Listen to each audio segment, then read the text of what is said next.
এই মুহূর্তে পাকিস্তানের মন্ত্রীরা বলছেন আর পিছিয়ে আসার কোনো জায়গা নেই। আরে ভাই, তোমাদের পিছিয়ে আসতে কে বলছে?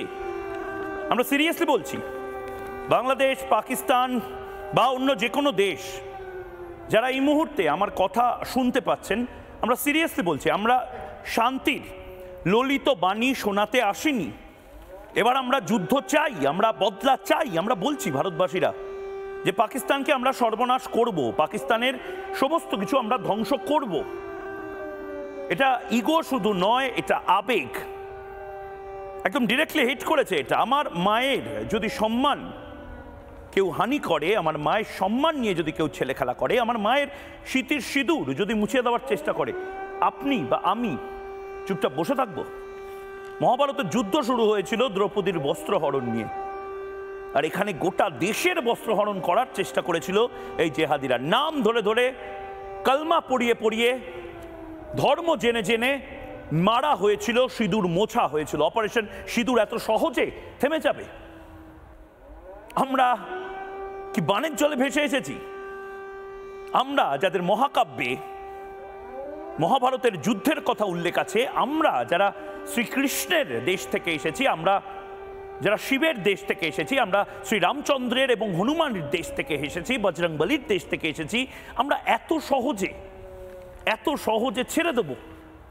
দেশমাতৃকার ওপর এত সহজে আক্রমণটা আমরা ভুলে যাব? ভুলছি না, ভুলবো না। অপারেশন সিঁদুর চলছে এবং চলবে।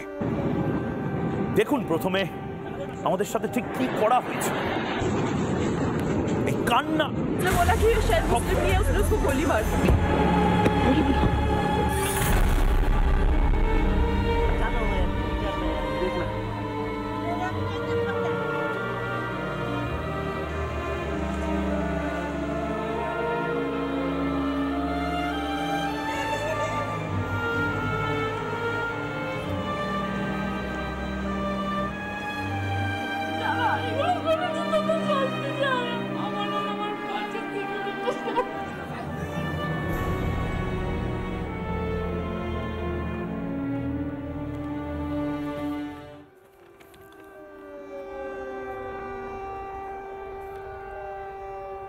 আমার মায়ের, আমার বোনের সম্মান নিয়ে সিঁদুর মুছে দেওয়ার পেছনে যারা রয়েছে, তাদেরকে এত সহজে কর্নেল সোফিয়া কুরেশি বা উইং কমান্ডার ভামিকা সিং ছেড়ে দেবে? না বোধহয়। আবারও বলছি, লড়াইটা হিন্দুস্তান বনাম পাকিস্তানের লড়াইটা। এই মুহূর্তে 140 কোটি মানুষ লড়ছে। স্মৃতির সিঁদুরের লড়াই, মায়ের সম্মান বাঁচানোর লড়াই। এবং এই মুহূর্তে পাকিস্তান যে কাজটা করলো, তারপরে আর কোনো অপশন বেঁচে নেই।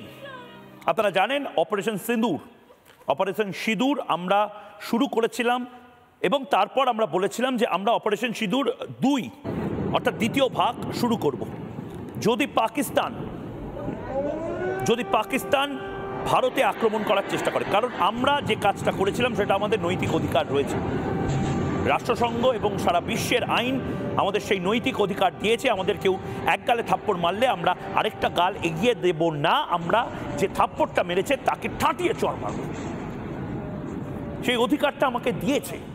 আমরা সেই অধিকার বলে সন্ত্রাসবাদীদের যে ডেরা, যাতে প্রায় 100 জন মারা গেছে, সেখানে আক্রমণ করেছে। কিন্তু তার পাল্টা পাকিস্তান আজকে যে কাজটা করেছে, বা কাল রাত থেকে যে কাজটা করার চেষ্টা করেছিল, অমৃতসর সহ বিভিন্ন শহরে, একেবারে কাপুরুষ এবং বোকা বিভিন্ন শহরে তারা মিসাইল স্ট্রাইক করতে গেছিল।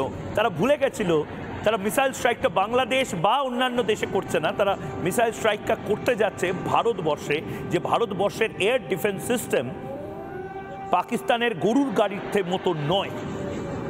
পাকিস্তানের এয়ার ডিফেন্স সিস্টেমটা জানেন তো, পাকিস্তানের গরুর গাড়ির মতো। পাকিস্তানে যে বাসগুলো চলে, সেই বাসগুলোর মতন এয়ার ডিফেন্স। নানা ধরনের কন্টেন্ট দেখার জন্য লাইক করুন, শেয়ার করুন আমাদের ফেসবুক পেজ, সাবস্ক্রাইব করুন আমাদের ইউটিউব চ্যানেল। পাশাপাশি অন্যান্য ব্রেকিং নিউজের জন্য অবশ্যই চোখ রাখুন রিপাবলিক বাংলায়।